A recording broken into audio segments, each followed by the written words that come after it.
Good evening. You're listening to the Hour of the Time. I'm William Cooper. Ladies and gentlemen, last night you heard part one of what I believe is the most astounding, most important information that I think I've ever heard concerning the health of human beings. And I think a lot of you realize that. Tonight you're going to hear part two. Now I want to tell you something, folks. I've never steered you wrong. We deal with truth on the Hour of the Time. And truth is elusive at best. We have a record of delivering to you the most truthful, most well-documented and sourced information of any old radio broadcast in the entire world. Wherever you live in this world, please pay close attention to what you're going to hear this evening. Dr. Joel D. Wallach was nominated for the Nobel Prize. He has performed over 17,000 autopsies on animals, domestic and wild, and those in zoos. He has performed over 3,000 autopsies on human beings. He has studied the cause of death of all of these animals, including humans, which he has participated in the autopsies upon. Ladies and gentlemen, what this man has to say is so important to all of us that if you have to go next door and drag your neighbor in to listen to this broadcast, this is part two. And by the way, it's not over. This is Dr. Wallach week on the Hour of the Time. You'll be hearing more tomorrow night, and Thanksgiving evening, you will hear even more.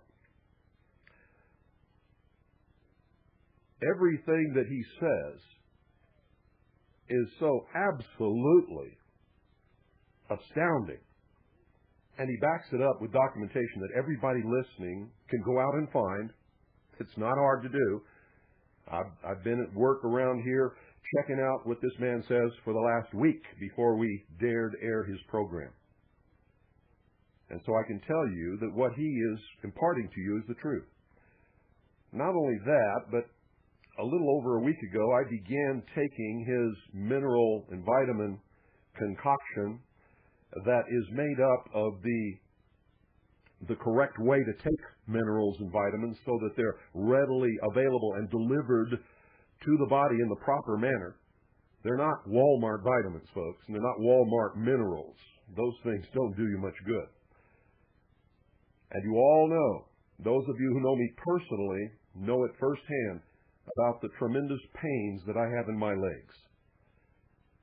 Ladies and gentlemen, the pain is almost gone, and I have not been without that pain for many years. And so I owe an awful lot to Dr. Wallach, and I owe an awful lot to the people who turned me on to his information. And I hope he can do the same thing for you. I feel really good right now. I feel better than I've felt in years. And I'm not even taking the full dosage that he recommends. Make sure that if you didn't call last night, that tonight you call 1-888-403-2405. That's 1-888-403-2405. If you'd like to find out information about Dr. Wallach and how maybe he can help you. like he's helped me and so many others. Make sure you have pen and paper, and don't you dare leave your radio. Reggie Lewis was a great athlete. He was a good, clean athlete. Age 27, he was a captain of the Boston Celtics basketball team. Had a $65 million a year contract. Didn't cause the team or his public any problems. Didn't use four-letter words. Didn't use drugs. Not a bad word come out of his mouth. And in April of 1993, he collapsed on the floor during a game with the San Antonio Spurs, and he was diagnosed with cardiomyopathy. Now, because he was an athlete in good shape, he survived that first heart attack. The Boston Celtics paid 12 cardiologists $1 million each on the front end to save Reggie. Save Reggie, and they spent $12 million. They didn't take $20 and send a medical student to the library to find out what are all the causes of cardiomyopathy. They just argued and bickered over who was going to get famous and rich by doing the heart surgery, the transplant on Reggie. Well, July 28, 1993, Reggie died of his cardiomyopathy. And here's a $65 million a year athlete, and they paid $12 million for 12 cardiologists to save him. What chance do you think you have in a hospital with a cardiologist who needs a Mercedes payment or has 5X lives to pay? He's not going to give you 10 cents a day worth of selenium. He wants $750,000. He earned it. He went to medical school for 8 years. Well, if you believe that's true, you just go ahead and get in line. But if you object to that, don't get in line and take your selenium. Well, why does this go on? Even though we know that these things are wrong, we inherently know that, and we know that there's the truth out there. We see it in the newspaper every day. Why does it go on? Well, there's a 5-letter word that's worse than any 4-letter word. It's M-O-N-E-Y. And I'm not against people making a living or making money. There's nothing wrong with that. But when you injure other people to get it, then there's something wrong with it. At any rate, this is illustrated by an article that was in the Washington Post, November 2nd, 1992, and the title of the article is Lining Doc's Pockets. And the first paragraph says, if you go to your doctor, you want him to think of you as a patient, not a cash cow. But 2 studies in this month's New England Journal of Medicine show that doctors are out to milk you dry. I couldn't believe doctors would write that in their own medical journal, so I went to the medical school in San Diego, in La Jolla, took out those articles out of the library, and sure enough, they were in there, but they were written by 2 PhD hospital directors, administrators. What they said was, hey, it's not paperwork, it's not insurance, it's not all this computer stuff that's running the cost up of health care. It's you doctors, because there's a lot of things you can do in your office for $50. But instead, when a person has good insurance, you say to them, well, I can't quite tell what's wrong. You got good insurance. Let's check into the hospital for a week or 10 days and run some tests. Well, who do you think owns the hospital? The doctor. The doctor does. And so he's referring you in there to make sure those beds are full and that all the overhead is taken care of. Remember, when you pay the doctor bill, where does it go? Where does it go? Well, it's gotten so bad that even the Reader's Digest has jumped on the bandwagon. To me, the Reader's Digest is a magazine that never says anything negative or bad about anybody or any group. It's the sweetest little magazine that ever was. The September 1993 issue features an article that says, can you trust your doctor? It lists 12 ways that doctors scam your money. Now, I'll let you read 11 of them yourself. I'll give you the worst one. In addition to their income from office fees and surgical fees and lab fees and hospitalization, in addition to all those fees, doctors get a kickback from the labs and the x-ray labs and clinics and hospitals. They get a kickback of $421 every time they send you in for a CAT scan or an MRI. And doctors tell you, oh, we do that because we're practicing defensive medicine, because if I miss something, 1 in 10 billion, you're going to sue me. So I do this just to protect myself. Well, if it was just to protect themselves and you knew them and they knew you, 90% of the people say, oh, just skip it, doctor. You don't really think it's necessary. Let's save the money. But they got something more than defensive medicine to worry about.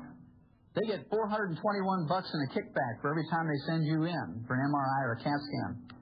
Well, when I practiced for 12 years up in Portland, somebody come to me with a terrible headache, never had one, I just walk up to them and tap them on the sinuses. And if they collapse to their knees, I know they had a sinus headache.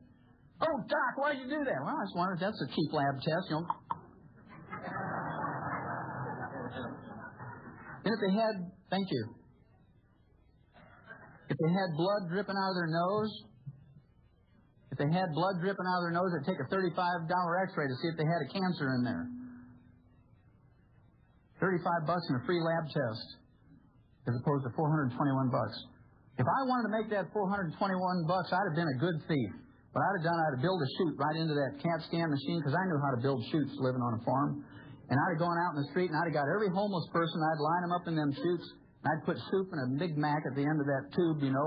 And I'd say, I'm going to buy you a $1.50 dinner. I'm a good guy. I'm going to buy you a $1.50 dinner. You just got to go through this chute, go through that tube, and you get your sandwich and your soup. Man, they'd be flowing through there, maybe 100 a day. And I could start adding some things up. It'd be a lot of fun. At any rate, the average doctor gets $228,660 a year in CAT scan kickbacks.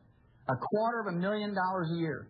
In any other industry, if you do that, politicians, lawyers, businessmen, stockbrokers, they get put in jail.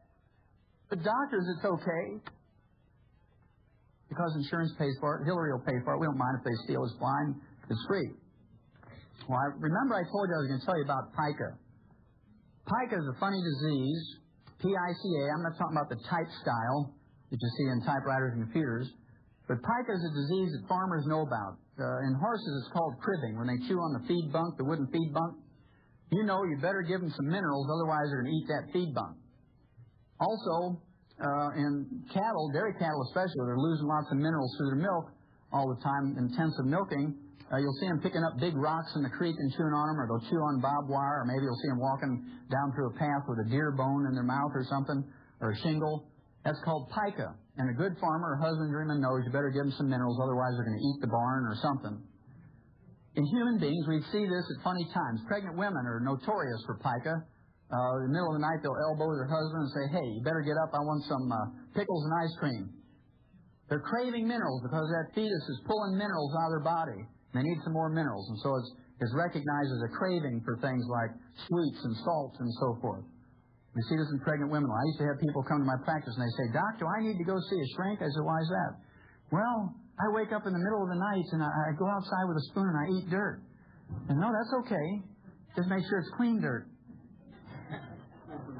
Then they say, my kid sits there with a kitty litter box between his legs and he has a spoon and he's eating that stuff out of the kitty litter box. And then in housing projects, little kids will eat lead paint off the walls, and they get lead poison, get learning disabilities and bone problems and anemia. And we're good, so we spend $5 million to scrape the lead paint off of there and repaint it with latex paint. And all we have to do is give those kids 10 cents a day worth of minerals. It'd be better for them and save us $5 million. It's your tax money, and if we allow them to throw them away, those dollars, it's kind of interesting. At any rate, if you have a selenium deficiency, and you don't want to wait until you get cardiomyopathy and drop dead from a heart attack to recognize it, if you look on your hands and look in the mirror on your face, if you have liver spots or age spots, and I see quite a few from here, you have an early selenium deficiency. That's called free radical damage. And fortunately for you, if you recognize that, and you start taking in some colloidal selenium, in 4 to 6 months, those will all go away. You'll reverse that in 4 to 6 months. And when they go away on the outside, they're going away on the inside, in your brain and your heart and your liver and your kidneys. And if you have low blood sugar, how many in this room have low blood sugar? Anybody in here have low blood sugar? Okay, about 10%. How many of you have ever seen a hyperactive kid who gets on sugar? Okay, about everybody in the room. People who have sugar problems are like alcoholics. There's good ones and bad ones. You know, the good alcoholics are one when they get 2 drinks, they just go off in a corner and go to sleep, right? Same way as somebody with low blood sugar. They eat a big meal or they eat a piece of pie, 3 hours later, they clunk out and go to sleep. Then there's bad alcoholics. They're the one that gets 2 drinks in them and they get violent and rage and they want to fight everybody. They punch holes in the wall, you know, big brave fellows, and they kick their wife and kick the dog and take the chainsaw and cut their neighbor's tree down and all these wild things and drive reckless down the roads and kill people. Those are the bad drunks. Well, people who have blood sugar problems, there's bad blood sugar people too. They get a little crazy. Okay, I don't know how many of you remember the Twinkie defense, right? Remember somebody murdered 2 people, and he claimed he ate a Twinkie 3 hours before he murdered them, so they let him off because he got temporarily insane every time he ate sugar. Now, don't any of you try that. Well, chromium and vanadium deficiency will result in these sugar problems. Low blood sugar, and if you let it go on for any length of time, you develop diabetes, chromium and vanadium. Then a tin deficiency, the early symptoms of a tin deficiency are male pattern baldness. I see a lot of tin deficiency in this room. Yes. And if you let it go on for any length of time, you get deafness. Then there's a boron deficiency, and you gals should know about boron because it helps you keep the calcium you take in your bones so you don't get osteoporosis. Boron. Also, it helps you make estrogen. It helps you fellas make testosterone. If you don't take in enough boron, you ladies are going to suffer miserably going through menopause. Okay, you're going to have all those terrible symptoms. You fellas don't get enough boron, can't make testosterone, you won't know whether to lead or follow on the dance floor. You're going to be confused. He's saying he's got a boron deficiency. Then in laboratory, I should tell you too, we said this on the show today. Those of you may not have heard it. Some of you didn't hear the whole show. The first symptoms of a zinc deficiency is you lose your sense of smell and your taste.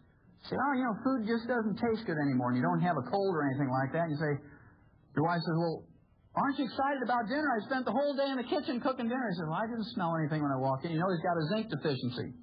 Well, in laboratory animals, there's some 7 rare earths. These rare earths are trace minerals you need in lesser amounts than you need trace minerals, and they actually double the lifespan of laboratory animals. They've not been proven in humans yet, but I'm not going to wait 500 years for doctors to approve it. They're still arguing over vitamin C and calcium, right? So I'm just going to do it. Didn't kill any laboratory animals, just doubles their life, and it's not a drug. These rare earths are called lanthanum, praseodymium, neodymium, samarium, europium, ytterbium, and thulium. There must be a reason why they're named after Old Testament cities. Well, remember I told you we needed 90 nutrients, we need 60 minerals, we need 16 vitamins, 12 essential amino acids, and 3 essential fatty acids. And of course, we're lucky in that plants as a group can make most vitamins, amino acids, and fatty acids. Plants can do that because they just take carbon out of the air and make carbon chains to make vitamins, amino acids, and fatty acids. But you have to eat 15 to 25 different plants a day in the right combinations to make this happen. Theoretically, it's possible, but most Americans don't do it. The average American thinks if they eat some potato buds out of a Betty Crocker box, they're eating a vegetable. Okay, so you got to be careful what you're considering a vegetable. Then, of course, people want to do right by their doctor, and they eat low-fat turkey breasts, and they put a half a jar of mayonnaise on there, and they put it between 2 slices of Wonder styrofoam bread. Remember that stuff you can insulate your house with and put in your shoes when you get a hole in the shoe? I remember when I was a kid 50 years ago, it was a lot of fun because we have Wonder Bread. We didn't have TVs back then on the farm. We didn't even have dryers that went round and round, so the only thing you could do in the wintertime was sit in the kitchen and wonder at a loaf of Wonder Bread. And they had the blue and red and green and yellow balloons on there. And if you read the label as many times as I do, you know it said things like, helps build bodies at 12 ways.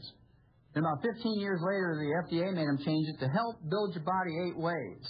Now, if you go to the store and look at Wonder Bread wrappers, it just says Wonder Bread. So it kind of gives you a clue.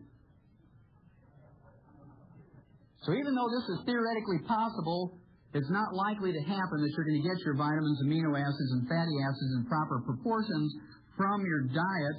And so if your life is as valuable to you as mine is to me, and my children's and my grandchildren's is to me, I would make sure that I take in all my vitamins and amino acids and fatty acids, because I guarantee you won't make it to 120 or 140 if you don't. You're just not going to do it. Now, minerals are another story. We have a tragic story when it comes to minerals because plants cannot make minerals in any way, shape, or form. And if they're not in the soil anymore, they're not in our plants. We have for you, when you leave, a free copy of a summary of U.S. Senate Document 264. U.S. Senate Document 264 is from the 74th Congress, second session, and it says that our farm soils and our rain soils are depleted of minerals, and the crops, the grains, the fruits and the vegetables, and the nuts that are grown on these depleted farm and rain soils are minerally deficient, and the people who eat them get mineral deficiency diseases. And the only way to prevent and cure them is with mineral supplements. As U.S. Senate Document 264, 74th Congress, second session, it was written and printed by the U.S. Congress in 1936, 58 years ago. Do you think it's gotten any better? No. It has not gotten any better. It's only gotten worse. And the reason is, if you guys do what we did, and people continue to do, is we put NPK on our land, nitrogen, phosphorus, potassium, and you see it as these 3 numbers in many combinations of ratios, and these represent percentages of these three nutrients, nitrogen, phosphorus, potassium. And those of you who don't have any experience on farms, the reason why we do this is farmers get paid for tons and bushels. There's no subsidy that encourages people to put 60 minerals back in the soil. You get paid for tons and bushels, and for $40 an acre, you can get the maximum yield in tons and bushels. It only takes 5 to 10 years to deplete the land of minerals, because every time you harvest a crop, those plants pull minerals out of the soil, many pounds per acre every time you haul a crop out. So soon those minerals are gone. And if you only put back in 3 and you take out 60, it's like a checking account. If you only put $3 in your checking account every month and write checks for 60, what's going to happen to your checks? Boing, boing, boing. They bounce, exactly. Well, I can tell you that our health is bouncing right now to the tune of $1.2 trillion a year because there's no more minerals left in our soil. It's our responsibility, each and every one of us, to be responsible for our health and consciously take in these minerals. I have a lot of people ask me, what did these people do thousands of years ago? They didn't even have commercial fertilizers. What did they do? These societies that had long-lived people and whatnot. I want you to think about the Egyptians, the Chinese, people from India that lived around these great rivers, the Nile River, the Ganges River, the Yalu River in China. And what used to happen was every year or so it would flood, just like it did here in northern Missouri last year. And every time it flooded, guess what would happen? It would bring silt or rock dust from mountains from 500 or 1,000 miles away.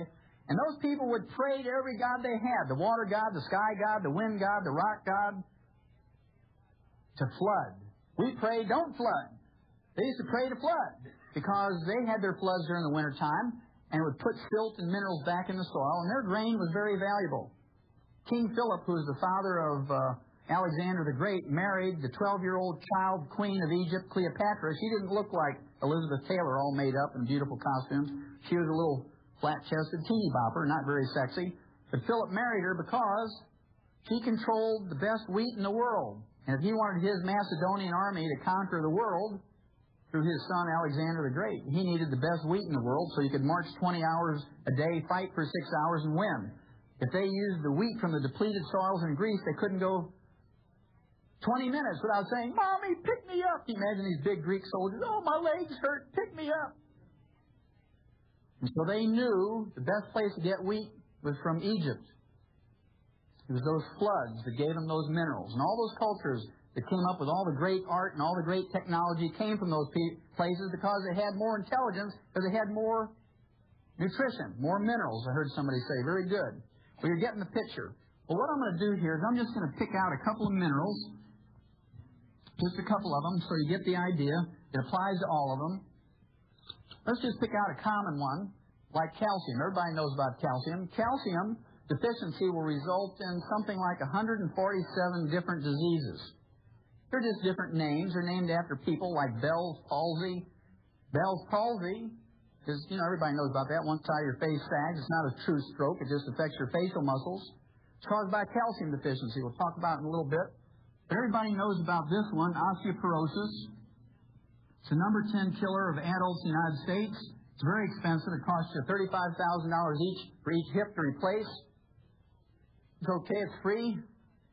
Insurance or Medicare or Hillary will pay for it. It costs you $70,000 for both hips. As expensive as it is, and the number 10 killer, remember? Mrs. Skeets from Radford, Virginia, aged 115 years of age. She died of complications of a fall. We don't have osteoporosis in animals, and it's because of farmers we don't have osteoporosis in animals. It goes like this. You have a pasture with 100 cows in it, and this year you didn't have any calves. You can't repay your operating loan. You're in trouble, right? Because you paid for the feed and the vet bill and mowed the pasture and fertilized and maintained the fence and fed the cows and all this, that, and the other. If you don't have any calves, you can't pay back the operating loan and make any money. So you call the vet out and you say, "Do I get rid of these cows? What happened here?" And he examines the cows. There's nothing wrong with them. He says, "Let me look at the bull." And he says, "Aha, here's your problem. That bull has osteoporosis with both hips, can't breed the cows. Didn't have any calves." He says, "I'll tell you what, though." He says, "You give me $70,000. He says, "I'll put 2 new hips in that bull, and next year you'll have some calves." Well, the first thing that farmer says is, "Stand back, Doc." Boom! He blows that bull away with a deer rifle, and while the kids are grinding the bull up with a grinder and cutting roasts and steaks off that bull, the farmer's chewing on a straw and saying, "Now, Doc," pushes his Stetson up a little bit, and he says, You know, he says, you know I wasn't going to pay you $70,000 for that old bull. He says, I can get a new bull every year for 70 years for that. He says, but every once in a while I get a bull that throws good calves. I'd like to keep them. Is there any way I can prevent that osteoporosis thing from happening to a good bull? He says, well, yeah. He says, if you'll give a bull calf 10 cents worth of calcium every day after he's weaned, he'll never get osteoporosis. Person, wait a minute, Doc. You mean if I give that bull 10 cents a day worth of calcium from the time he's weaned, I can prevent a $70,000 disaster? He says, oh, yeah, it's that simple. He says, you mean all I have to do is give up a half a cup of coffee a day to do that? He says, yeah, that's it. He says, I choose that one. He says, I'll give up the half a cup of coffee. And that's what we have to think like, okay? Then there's receding gums. Dentists and periodontists will tell you that if you want to prevent and cure receding gums, you better floss and brush after every meal. If you believe that works, I have some oceanfront property in Montana to sell you. If you all know your geography, you know that doesn't work. Now, as a veterinarian, I've seen hundreds of thousands of animals of all kinds, mice, rats, rabbits, dogs, cats, sheep, pigs, horses, lions, and tigers, and bears, and they don't get receding gums. And they don't floss. Now, they do get funky breath, but they don't get receding gums. Well, if you want to smell something, you just let a camel breathe on you, boy. Well, the reason we don't have receding gums in livestock is because we've dealt with the osteoporosis problem. Receding gums is not a deficiency of flossing. It's, in fact, osteoporosis of the jaw bones and of the facial bones. So if you have gingivitis or receding gums, you have advanced osteoporosis. Those bones around your teeth are melting away little bit by little bit every day. And if you take your teeth out at night and put them in a glass next to your bed and that fizzy stuff, you have major advanced osteoporosis because all your bone has melted away. Okay? Then there's arthritis. We talked about that a little bit earlier. Remember the chicken cartilage or the knock skeleton? 85% of all arthritis is caused by osteoporosis of the joint ends of the bones. You're talking about degenerative arthritis, osteoarthritis, sciatica, lumbago, rheumatism, all those sorts of things. They're caused by osteoporosis of the joint ends of the bones. I want you to think about something for a minute. If you don't take a pain reliever or an anti-inflammatory for that arthritis, let's say you get arthritis of the hips, you're going to kind of favor that a little bit, aren't you? You're going to get a cane or a walker or crutches. You're going to favor it, so you don't put any weight on it. I want you to think about that for just a second, because then I want you to think about driving your tractor in the field or you're driving a Mercedes down the highway. Either one, doesn't matter. Whichever you love more. And let's say you didn't put the nut on that oil pan real tight and all the oil drained out. And that light on the dashboard comes on and says, it's getting hot, you better give me some oil. And that light irritates you. So you stop, you open up the hood, you get your clippers out, you know, your fence clippers, and you clip the wire to that light, and you close the hood, and you just keep driving. Would you do that to your tractor or your Mercedes? No, you wouldn't.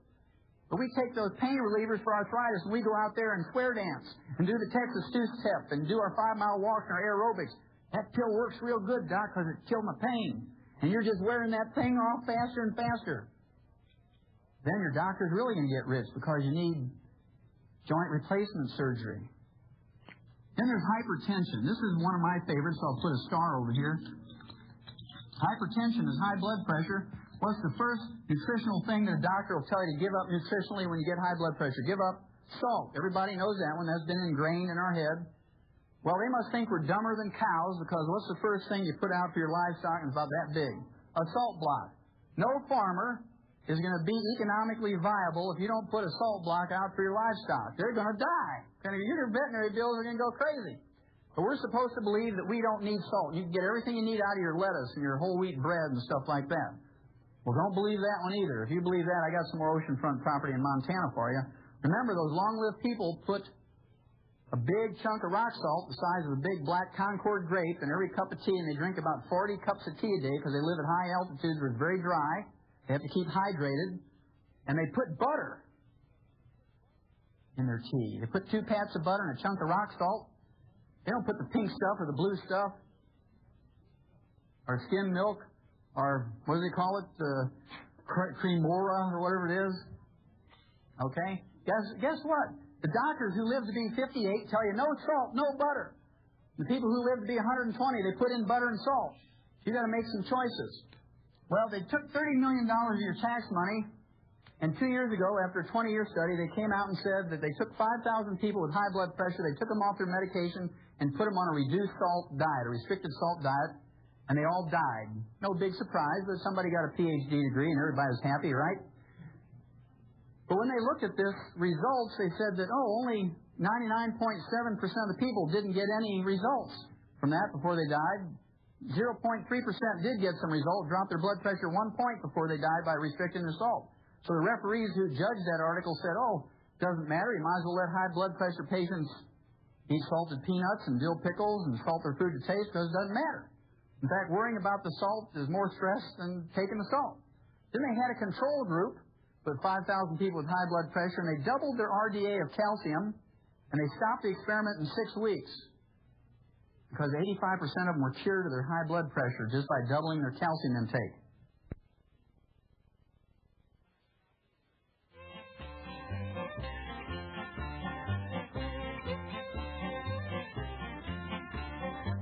When you're out on the range and your stomach screams, a smart fella gobbles some beans. Cheese, pork and beans.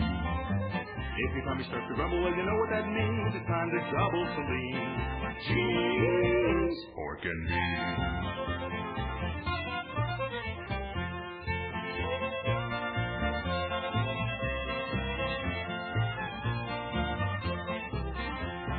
Cheese, diddle-o, diddle-I, diddle-ee, diddle-o, diddle-I, diddle, pork and beans. Cheese, diddle-o, diddle-I, diddle-ee, diddle-o, diddle-o, diddle, eat some beans. Cheese, diddle-o, diddle-I, diddle-ee, diddle-o, diddle-I, diddle, pork and beans. Cheese, diddle-o, diddle-I, diddle-o, diddle, cheese, pork and beans. Don't you love it? Boy, if you're like me, folks, you're just really I'm writing as fast as I can, and I've heard all of this before. And every time I hear it again, I hear something that I forgot to write down the last time that I heard it. It's incredible. Let's really pay attention. Let's concentrate. Let's do the right thing. And let's get everybody healthy again. Let's ensure for ourselves and our families a long, healthy, productive life. It's not going to do us any good to restore the Constitution to constitutional Republican government under law. Ladies and gentlemen, if we're all sick. That makes sense to me. How about you? If you'd like to obtain more information about what you're hearing tonight and find out how you can help get your family back on the way to health, call 1-888-403-2405. That's 1-888-403-2405. One more time. Write this down. 1-888-403-2405. Call right now, folks. Make sure that you call this number. I'm telling you, I can't even explain to you how much more healthy and happy I feel since I've been following the advice of Dr. Joel Wallach. And I think that you're going to have the same experience. At least I hope that you do. It's incredible. Absolutely incredible. I have struggled with the most excruciating pain in my legs for years. Years and years and years, to the point, ladies and gentlemen, where I actually thought that I couldn't go on anymore. And if you don't believe that, you talk to my wife and children, or some of the people who know me personally, who've attended our conferences and seen me hobbling around at the end of the day in excruciating pain. It's almost gone now. Nothing that I have ever done has ever helped with this pain, except what I've learned from Dr. Wallach. Here comes Hudson. Here comes Hudson. Time for you to step into a beautiful new Hudson.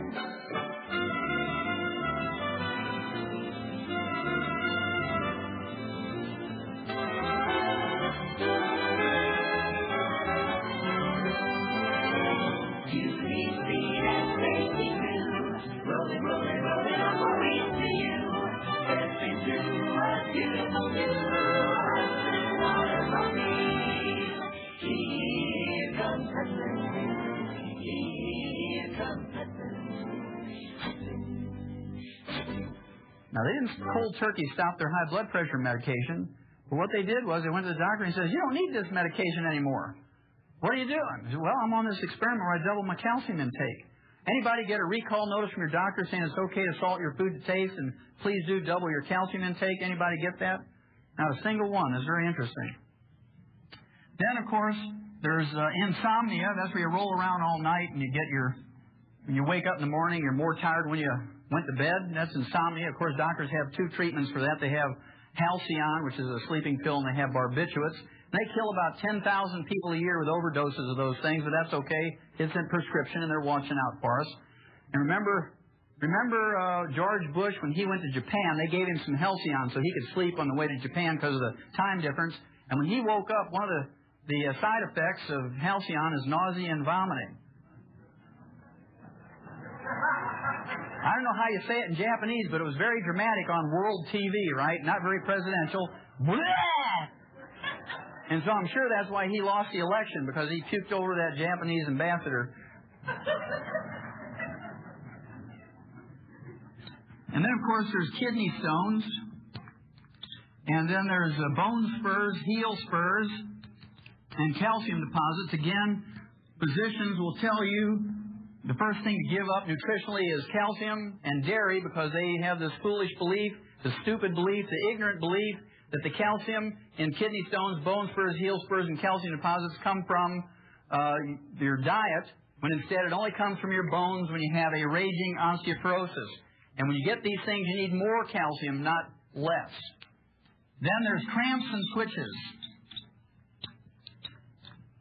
You wake up in the middle of the night and your foot is all cramped up around your neck and you say, Lord, take me from the knee down. I'm not going to make it till morning. We've all experienced that. That's very common. The one that bothered me when I was a teenager was twitches. My eyelids used to twitch. And I'd look in the mirror and I'd say, do people see that, or is that just my imagination? And sure enough, I could see it actually twitching. So I showed my mom and she got panicked, you know. This is during the early 50s, and she grabbed me by the shirt and she took me down to this lady doctor. I'll never forget. Her name was Mary Jane Skeffington. And she had me sit down in my jockey underwear in this little stainless steel stool, you know, that she could wrench down and up. I'm sitting there in my jockey underwear for an hour. She'd look in my eye for 10, 15 minutes. She couldn't figure it out, so she'd go on to another patient, come back, and look. I knew she was lost, right? Now, today that'd be sexual harassment, sitting there naked for an hour in the doctor's office. But then I knew she was just lost. And so I said, look, Doc, I'm a man. You know, I was 14 years old. I'm a man. And I play football, and I'm on the wrestling team and the weightlifting team in my high school. If you have to amputate my eyelids, just do it. And so she got the picture, so she went in her office. She came back. She had a Maybelline mascara eyelash brush and a little mirror. I kind of looked at her, and I said, what's that for? And she said, well, the only thing I can figure out is your eyelashes have curled back and are tickling your eyeballs, and that's what's making your eyelids twitch. So what I want you to do, and she's giving me this feminine stuff, you know, she says, I want you to retrain your eyelashes with this Maybelline mascara eyelash brush. I said, wait a minute, Doc. You want me to sit on the bench? I play defense. You want me to sit on the bench when the team, you know, and you want me to do this? I said, my own team will kill me. You got to be kidding. So I put on my pants, and I leave, and I go to the school library, and I get out a health book written by two nurses, and I look up muscle cramps and muscle twitches, and it says calcium deficiency. So I knew when I was 14 years old the doctors didn't know anything about nutrition. And it hasn't changed, believe me. Oh, I forgot to tell you how I fixed it. I went home and I grabbed some of them calf pellets. And after eating a handful a day, in 3 days they were all gone and never came back. So if you see me with a handful of stuff bulging in my pockets, you know it's calf pellets. Then there's PMS, premenstrual syndrome. You know, the emotional and physical stuff. The medical treatment of choice for PMS is what we call a hysterical ectomy. It's been shortened to hysterectomy. That's a 100-year-old treatment. And the doctors do about 285,000 unnecessary hysterical ectomies a year, but it makes Mercedes payments, so they do them. Even the AMA said they're unnecessary, but they don't take their licenses away, and people keep going to them. You imagine a poor woman in her 30s. She says, Doc, you got to do something. Every time I go out to hang up the clothes, my neighbor's kids run down the basement screaming witch. My own kids think I'm crazy. My husband's leaving me. I'm going to lose my job. You got to do something. So instead of giving her some calcium, he says, well, I'm due for a Mercedes payment, and I know I'm not supposed to do that surgery, but let me give you a hysterical ectomy, and we'll both be happy. Well, the University of California, San Diego came out 3 years ago now and said if you just double the RDA of calcium intake, you get rid of 85% of the emotional and physical symptoms of PMS. And when that came out, there were huge lines around the health food stores around the blocks, and people had sleeping bags because they closed before they all got their calcium, and every person in line was a man. They were there for their daughters and their girlfriends and their wives and things like that. Okay, and lastly is low back pain. 85% of Americans get low back pain whether you work on a computer or you unload hay or you drive big trucks, doesn't matter. Low back is a big problem. Low back is just osteoporosis of the vertebrae, whether you have a disc problem or whatnot, because if your disc doesn't have anything to hold on to, your vertebrae have melted away, what's going to happen to the disc? Especially if you have a copper deficiency because they're made out of elastic fibers, they go like a water balloon with a lot of pressure on them. Well, I just want you to look at this quickly before we do the last mineral. Low back, you go to an orthopedic surgeon or a rheumatologist, you might get a muscle relaxant. You might get Valium and a muscle relaxant. You get a laminectomy. You get your vertebrae fused. You might get a disc operation. They don't tell you 75% of the time you'll never be the same again, right? PMS, you go to your OBGYN. You can go to an internist. You can go to a family counselor, a shrink, or a divorce attorney. Cramps and twitches, you go to a neurologist. You go to a sports medicine doctor, an internist. Bone spurs, heel spurs, calcium deposits, you go to a rheumatologist, an orthopedic surgeon, or a podiatrist. Kidney stones, you go to a urologist or an internist or a surgeon. Insomnia, you go to a shrink or a sleep clinic or an internist. Hypertension, you go to a cardiologist, an internist, or a surgeon. Arthritis, a rheumatologist, a orthopedic surgeon or an internist. Receding gums, you go to a dentist or a periodontist. Osteoporosis, you go to all those health specialists, including a thumb salesman. For nothing more than a calcium deficiency. It costs you 10 cents a day to deal with. Now, on the average, because Americans have insurance and we have Medicare and Medicaid, we spend on the average $25,000 to $250,000, and we undergo 5 to 10 surgical procedures a year for a calcium deficiency. And we beg the doctors to do it. We beg the doctors to do it. Well, it's our choice. The last one I'll share with you is diabetes. Everybody's touched by diabetes. It's the number 3 cause of death in adults in the United States. Number 3 cause of death. And it has terrible complications and side effects, diabetes. The side effects include blindness of many kinds. Then there's a kidney failure with dialysis and kidney transplant. There's cardiovascular disease of all kinds, and of course that contributes to number 1 cause of death, which is the number 1 cause of death. Then there's amputations. Everybody ought to have one of those because they're totally paid for in your health thing. They assume that you're not just going to get one because you want to get everything in your health benefits. And then you shorten your life because if you have diabetes, on the average, you have a shorter lifespan than someone who doesn't have diabetes. Now, we learned in 1957 in the animal industry that we could prevent and cure diabetes with 2 trace minerals. That's a pretty profound statement. That we could prevent and cure diabetes with 2 trace minerals in 1957 in animals. It was published in Federation Proceedings, which is the official journal of the American Science, the National Institutes of Health. The official monthly journal was August 1957. Today, when your doctor gets a new diabetic patient, he drops to his knees and says, "Thank you, Lord." Then he gets up and he runs to the phone and he picks it up and he calls his real estate agent. Because every time he gets a new diabetic patient, you represent $250,000 to him over a 20, 30, 40-year period. Because he knows that eventually you're going to go through that. And so he calls his real estate agent and says, "I need a new apartment complex. I need a small farm." Or their big thing now is they all want strip malls. You have this thing, it's kind of like Monopoly, you know, they all want strip malls. Well, the 2 trace minerals that you can get to prevent and cure this are chromium and vanadium. Vanadium alone, according to the University of Vancouver, British Columbia Medical School, vanadium alone will replace insulin in adult onset diabetics, which represent 85% of all diabetics. Of course, they can't quit their insulin cold turkey. They got to gradually wean off of it. It takes 4 to 6 months for most people to slowly wean off of insulin if they're taking in adequate amounts of chromium and vanadium. I've seen it work on hundreds and hundreds of people.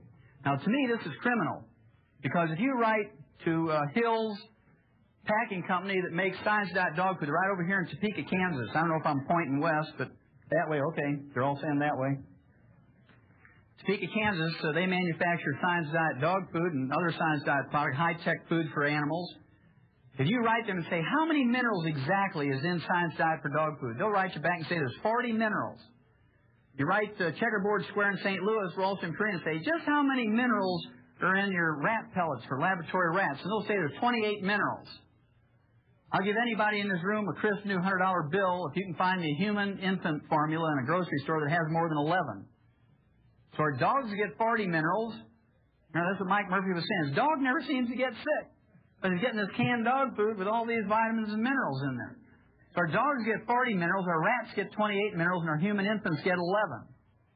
Is that fair? No, that's called fraud.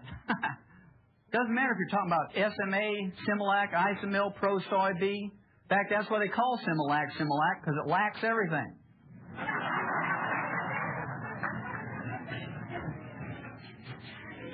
Okay, if I've convinced you that you have to consciously take in all the minerals yourself, that you can't depend on your food, and certainly you can't depend on anything that's boxed or packaged or bottled, there's three types of minerals that you have to be concerned about. One is metallic minerals. Metallic minerals are essentially ground-up rocks.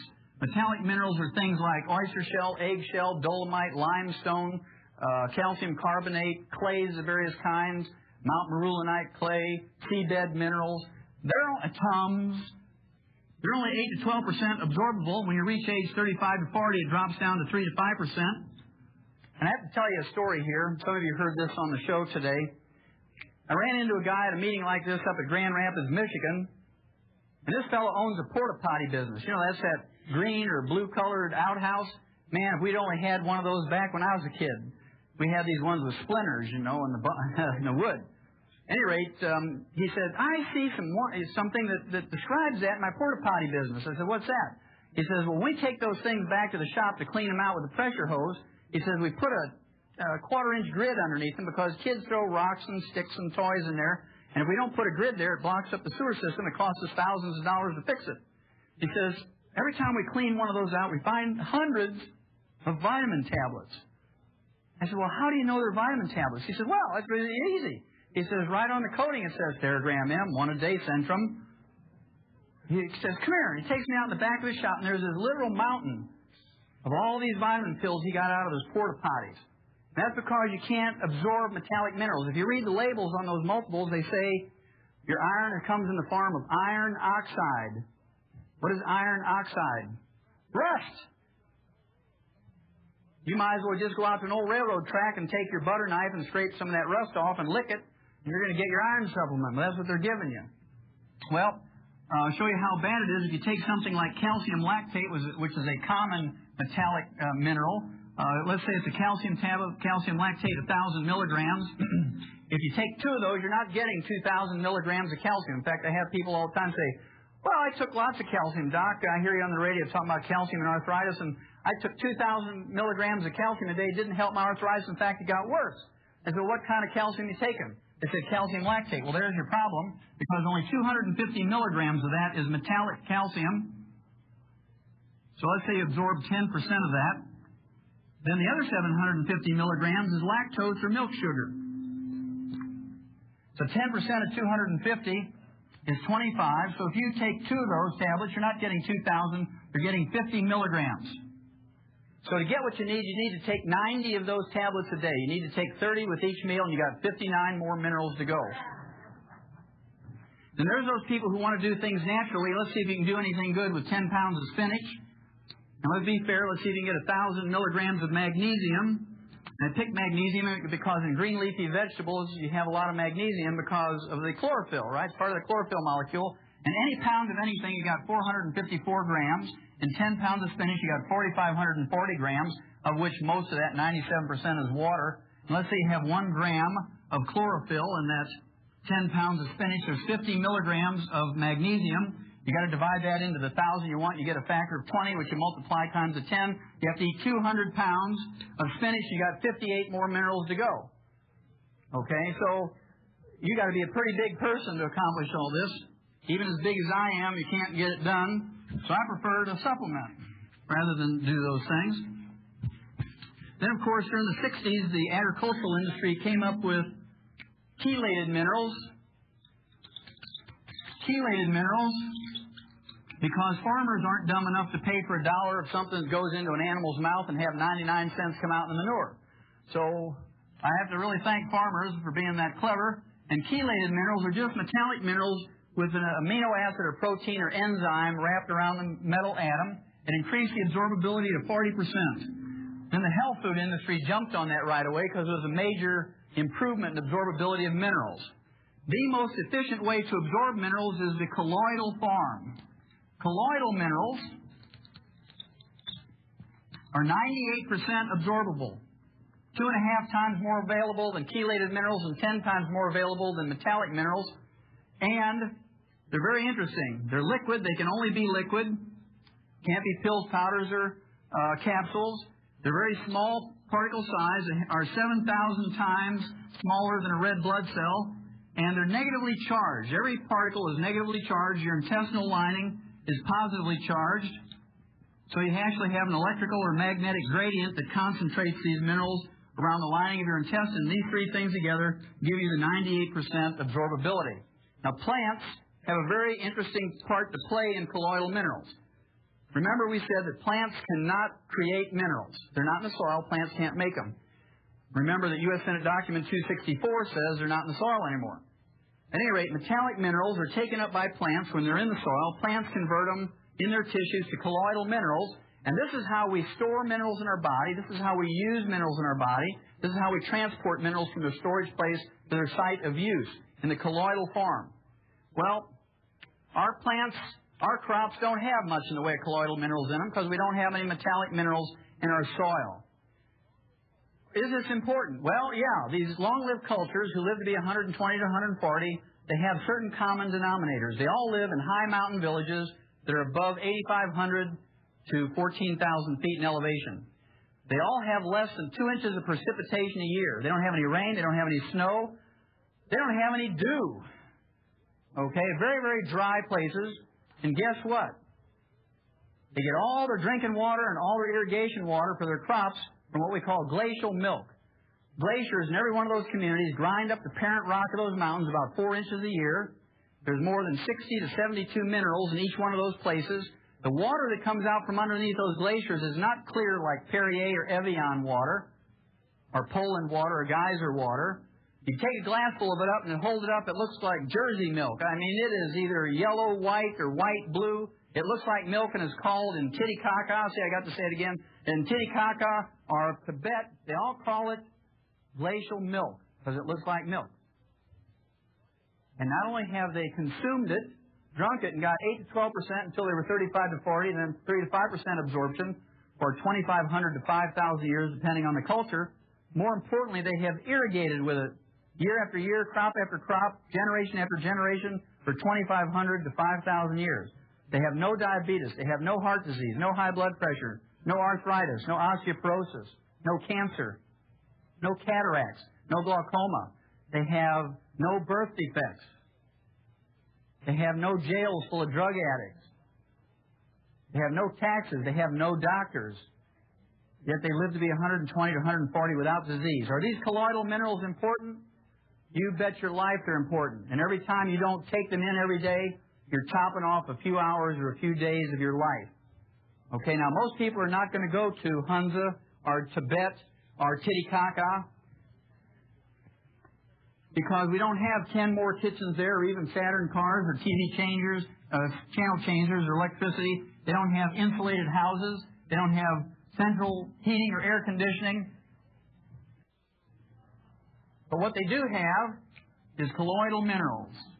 Now, the only place you can get these in the United States is from a prehistoric valley in southern Utah that, according to geologists, 75 million years ago had 60 to 72 minerals in the walls and the floor of that valley. And those trees and the grasses in that valley and that forest took up all the metallic minerals and made colloidal minerals in their tissues. About that time, there was a volcanic eruption which entombed that valley with a thin layer of mud and ash, not thick enough or heavy enough to crush or pressurize this into oil or coal. It was very dry in here, so it never became fossilized or petrified, okay? Never became rock. Today, if you put a shaft into this valley, it's still just dried hay. I bust a lot of hay bales, so I know what hay looks like. And this stuff is just hay. It's 75-million-year-old hay, according to geologists. You still see the grass and the leaves and the twigs and the pine cones and the bark and so forth. If you grind this plant material up into a flour, very small particle-sized flour, just like a good wheat flour, and for 3 to 4 weeks, soak it in filtered spring water. And when it reaches a specific gravity of 3.0, it's very heavy. It has 38 grams of this colloidal mineral in it per quart or liter, and by actual analysis, it has 60 colloidal minerals in it, and it works. And people were running around 12, 15 years ago saying, hey, my arthritis got better. My diabetes got better. My early cataracts went away. My white hair turned black again. And that's it for tonight, ladies and gentlemen. If you'd like information on what you've been hearing tonight, please call right now 1-888-403-2405. That's 1-888-403-2405. If you just get a little bit of the relief that I have obtained just by listening to and following Dr. Wallach's advice, you're going to be very happy. Good night, folks, and God bless each and every single one of you.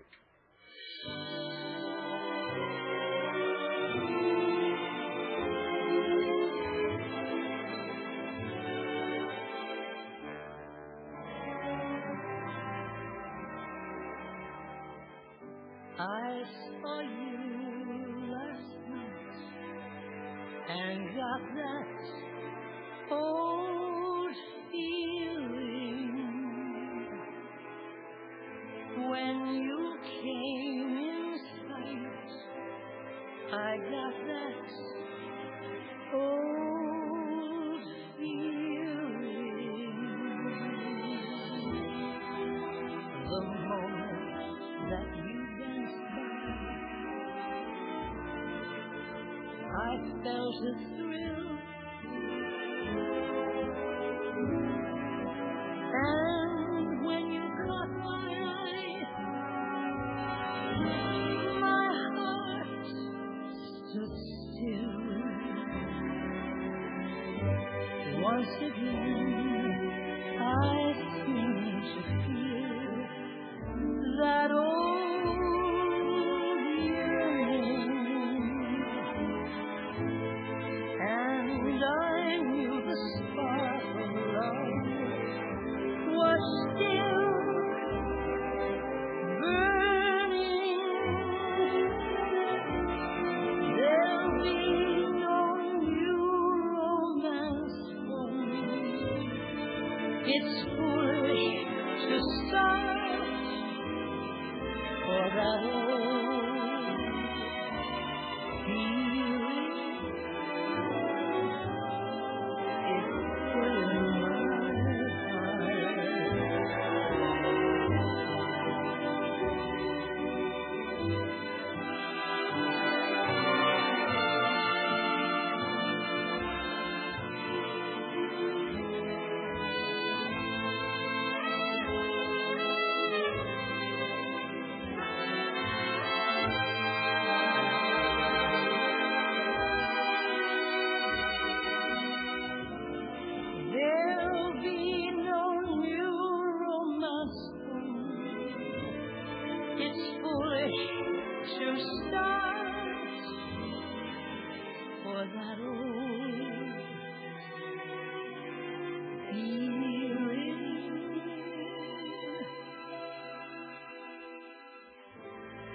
Is still in my